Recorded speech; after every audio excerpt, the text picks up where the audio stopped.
लेकिन अपनी पत्नी अपनी सारी संपत्ति दान करके महलों को त्याग कर वन गमन के लिए तैयार होकर आए हैं। दोनों भाई कुलवधू सीता के साथ द्वार पर खड़े हैं, आपके दर्शन की आज्ञा चाहते हैं।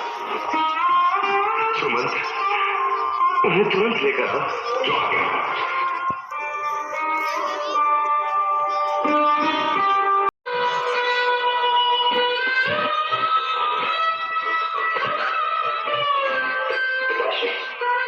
मैं दंडकारण्य में जाने से पहले आपका आशीर्वाद लेने आया हूँ। मेरे साथ लक्ष्मण और सीता को भी वन जाने की आज्ञा दीजिए। लक्ष्मण, सीता, मैंने इन दोनों को रोकने का बहुत प्रयत्न किया, परंतु इन्होंने अपना हट नहीं छोड़ा।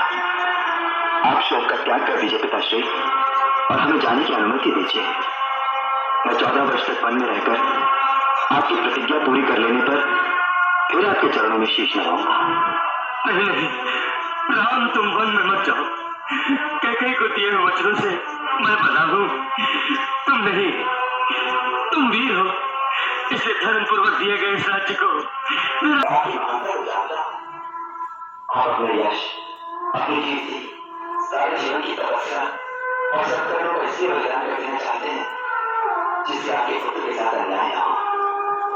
जिस तरह का महान पिता हो, उस पुत्र का भी यही कर्तव्य है कि वो अपने महान का प्रयास बनाए। जब मुझे पिता का उल्लंघन करने का पाप लगे तो मैं वो कार्य कदापि नहीं करूंगा जिससे आपकी विमल कीर्ति से प्रकाश है।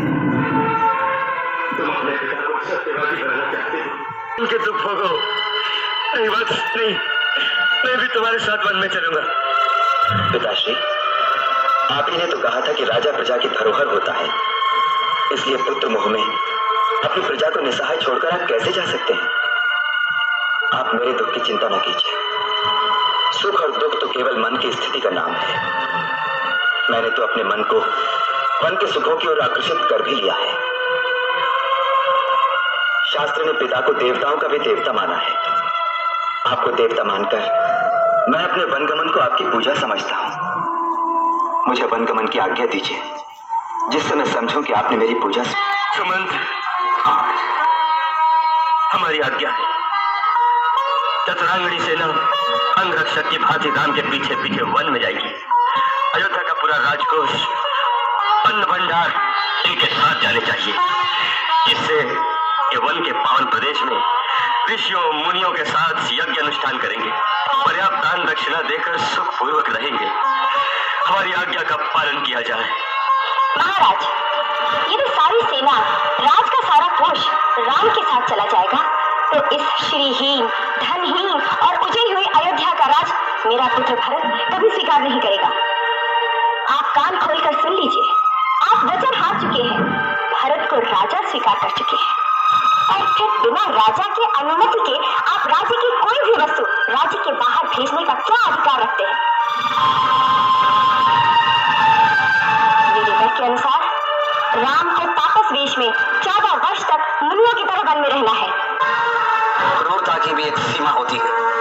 तुम्हारा यह आचरण देखकर मेरा भी मन करता है मैं अयोध्या और राज को त्याग कर श्री राम के साथ वन में चला जाऊं।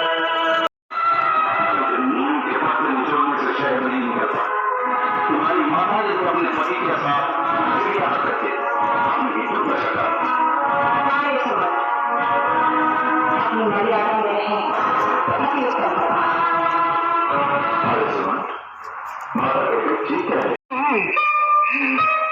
दादा, ये दृश्य देखकर भी मेरे प्राण क्यों नहीं निकले?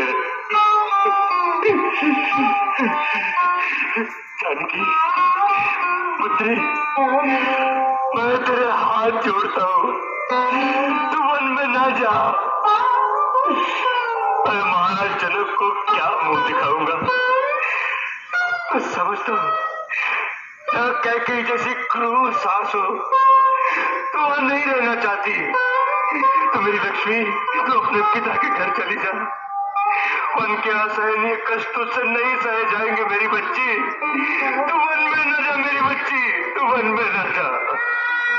प्रभु, ये प्राण तो उनके साथ ही चले जाएंगे। कि मेरे मृत शरीर को रखकर आप क्या करेंगे?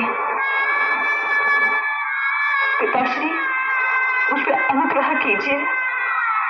पति चरणों की सेवा से मुझे वंचित न कीजिए।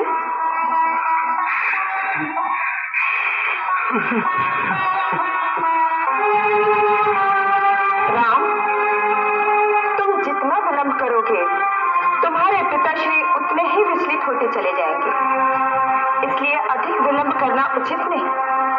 अब तुम शीघ्र ही वन के लिए प्रस्थान करो। हाँ माता, आप ठीक कहती हैं।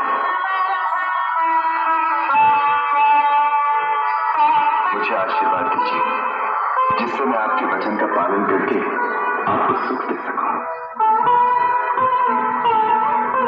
जीते रहो।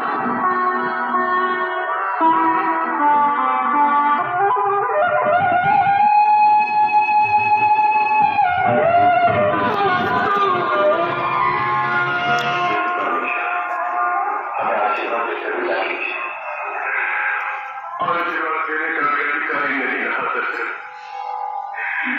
ऐसा प्रश्न किसी काल में हुआ से बहुत व्यथित हो रही है। उन्हें धीरज बनाइएगा, उनका ध्यान रखिएगा और उन पर अपनी कृपा बनाए रखिएगा।